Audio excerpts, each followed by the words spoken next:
iyadoo guud ahaanba si weyn ay uga socoto gobollada iyo degmooyinka dalka wacyigelin ballaaran oo ay iska kaashanayaan warbaahinta kala duwan ee dalka iyo wasaaradda horumarinta caafimaadka Somaliland ayaa waxaa si ballaaran bulshada u wacyigeliyey oo bilaabay maayarada degmooyinka Garbadadar iyo Lughaya si looga hortago xanuunka sida baahsan ugu faafaya guud ahaanba dunida ee COVID-19. labada maayir ayaa bulshada ku booriyey inay ku dadaalaan nadaafadda waxaana sida oo kale ay fariimo kala duwan warbaahinta u mariyeen bulshada kala duwan ee iyagu iskaga kala gooshaya ama lugta kaga soo gudbaya xuduudaha dalalka aynu jaarka nahay ee uu ka mid yahay dalka Djibouti oo ka mid ah dalalka uu saameeyay xanuunku oo sababi kara in uu si fudud ugu soo faafi karo ama uu soo gaari karo guud ahaanba bulshada Somaliland ee xuduudka la leh dalka Jamhuuriyadda Djibouti ee aynu jaarka nahay waxaana mas'uuliyiintaasi hadaladoodii ka mid ahaa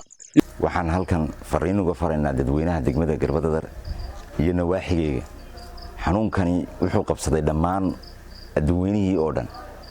Soomaaliduna had iyo jeer waxa la yiraahdo ma qaadatay wax kale iska gashaa saaka waxaanu bilownay nadaafadii iyo wixii dadka halkan joogana dhag iyo jalaqba midnaba uma laha ilaa shalay ilaa maanta waxay wadaan wacyigelin inta waa lagu qayleeyaa laakiin dadkii waxay warkaan xanuunkiiba inuu yahay wax ceeb ah qofkii isaga ba isqarinayaba xanuun iska daakiye kii dhaxanta haba dadku ay qarinayaan inuu oraneen waxaasana u dhacay xanuunkan horta qofkii uu ku dhacay ha soo sheego ceeb maaha ama numberka 988 ka garaac ceeb maaha wada intii aad dad kala galaafan lahayd oo masaakiina aad leeyin lahayd walaalka iyo walaasha inta leeyin lahayd adoo qofka u sheega marka meelihii karantiinka lagu geeyo intii cisho loogu tala galay inaad soo joogto laakiin hadda tiraado waan qarsanaya dhibaato dadkii ku keentay halkan dhibaatada ugu weyn ee horta naga haysatay waxa weey ilaa hadda ay Djibouti furan tahay marka sida wax loo xakameyn kara ilaa imika wax la qabtay ma jirto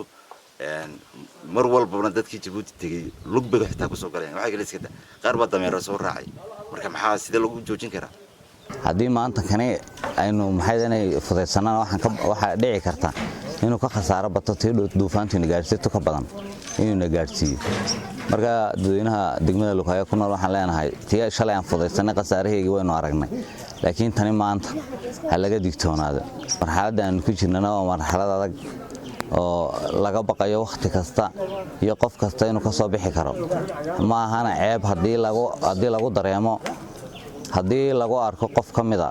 bulshada oo lagu dareemo tilmaamaha la sheegayo dad wacyigelinta inoo sheegaysa saacad walba moobilka markaynu garaacno inoo sheegayo qofka aad ku dareento hadii yahay aabaha hooyada ilmahaaga inantaada waxa ugu muhiimsan in la soo gudbiyo isku soo wada duuba wacyigelintan laga fuliyay degmooyinka Garbadadar iyo Lughaya ayaa waxa ay ku soo beegmaysaa xilli uu farabaan ku hayo dunida xanuunka dilaaga ah ee loogu magac daray COVID-19 ومصطفى حسين عبد مصطفى قربو مقباهية عالمية سهن تيفي دقمة Lughaya.